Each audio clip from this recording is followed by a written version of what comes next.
Pioneer boats, we're doing an example of using setup for HTML5 with Garmin, and we're using a double latch on bow lights, double latch on a windlass,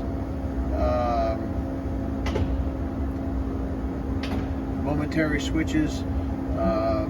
We're using double latch for fresh and raw water, and we're using double latch on two bilges. And then pulse width modulation, PWM, on most of the lights. And then the VeeConnect itself, the T7, is connected. We have the aerator connected in with the double latch on the other device. We're going to fix that. But multicolored lights, all on slider PWM. It looks. What do you think? You like this? Looks good. Works good.